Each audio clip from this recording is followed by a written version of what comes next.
distinguished guests, including our presidents and first ladies, government officials, foreign dignitaries, and friends.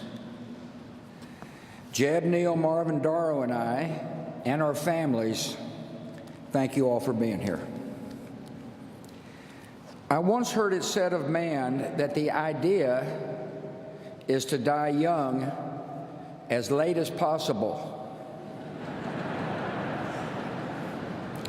At age 85, a favorite pastime of George H.W. Bush was firing up his boat, the Fidelity, and opening up the 300 horsepower engines to fly, joyfully fly, across the Atlantic with the Secret Service boats straining to keep up. At age 90, George H.W. Bush parachuted out of an aircraft and landed on the grounds of St. Anne's by the Sea in Kennebunkport, Maine, the church where his mom was married and where he worshiped often. Mother liked to say he chose the location just in case the chute didn't open. In his 90s, he took great delight when his closest pal, James A. Baker, smuggled a bottle of Grey Goose vodka into his hospital room. Apparently, it paired well with the steak Baker had delivered from Morton's. To his very last days, Dad's life was instructive.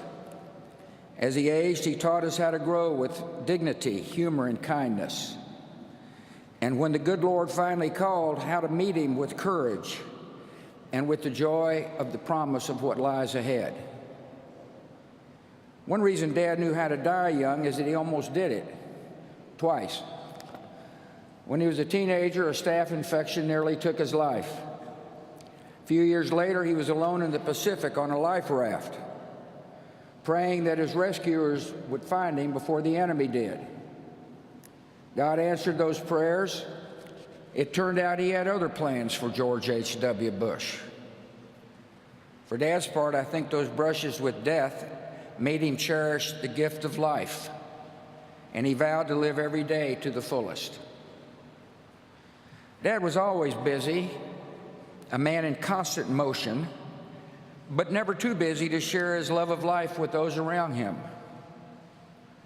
He taught us to love the outdoors. He loved watching dogs flush a covey. He loved landing the elusive striper. And once confined to a wheelchair, he seemed happiest sitting in his favorite perch on the back porch at Walker's Point, contemplating the majesty of the Atlantic. The horizons he saw were bright and hopeful. He was a genuinely optimistic man, and that optimism guided his children and made each of us believe that anything was possible. He continually broadened his horizons with daring decisions. He was a patriot. After high school, he put college on hold and became a Navy fighter pilot as World War II broke out. Like many of his generation, he never talked about his service until his time as a public figure forced his hand. We learned of the attack on Chichijima, the mission completed, the shoot-down. We learned of the death of his crewmates, whom he thought about throughout his entire life. And we learned of the rescue.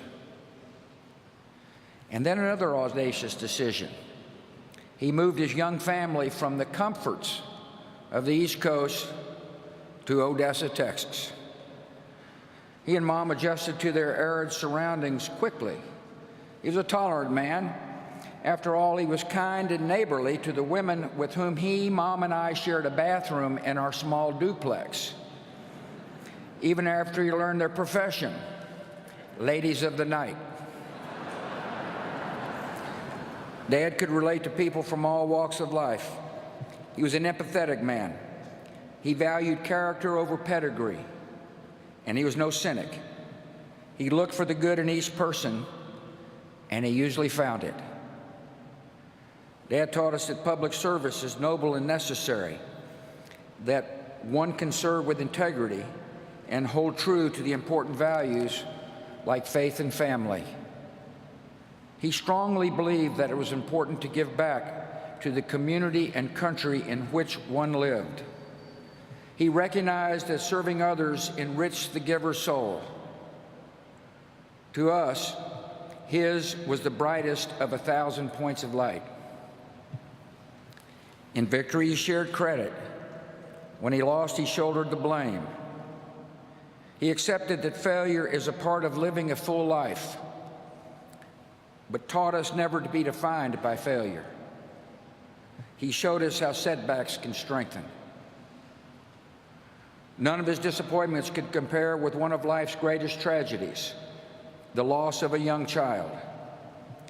Jeb and I were too young to remember the pain and agony he and Mom felt when our 3-year-old sister died. We only learned later that Dad, a man of quiet faith, prayed for her daily. He was sustained by the love of the Almighty and the real and enduring love of her mom. Dad always believed that one day he would hug his precious Robin again. He loved to laugh, especially at himself.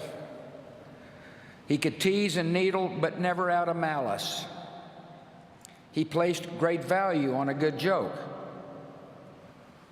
That's why he chose Simpson to speak.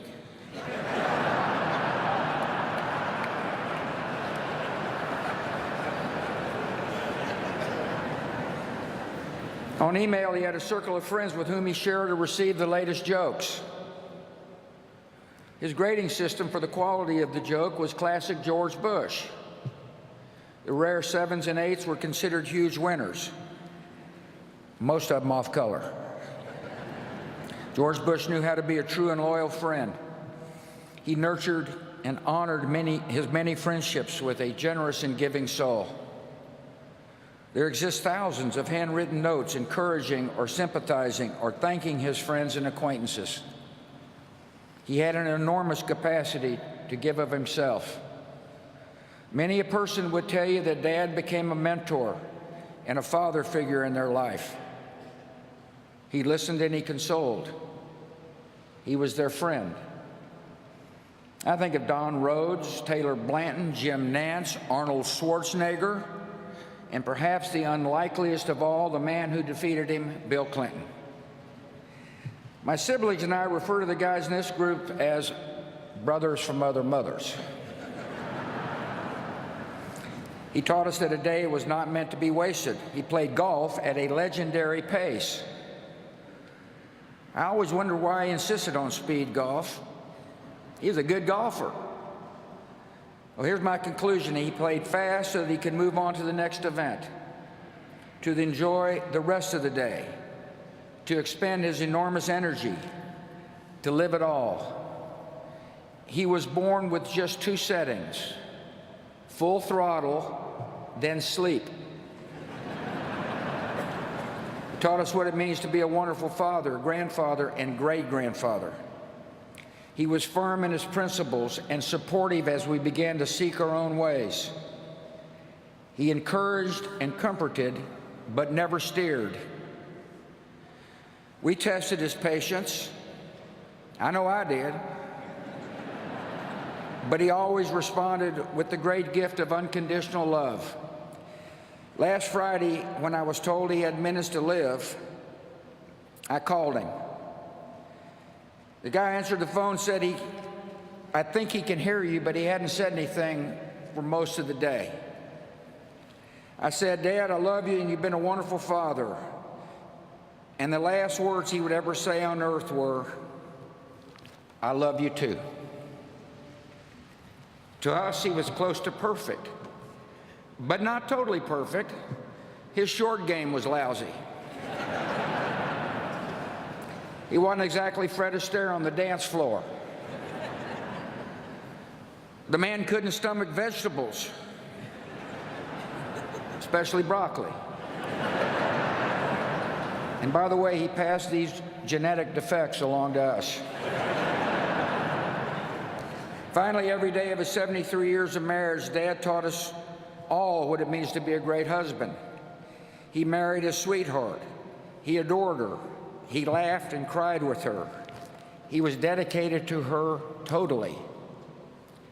In his old age, Dad enjoyed watching police show reruns, the volume on high, all the while holding Mom's hand.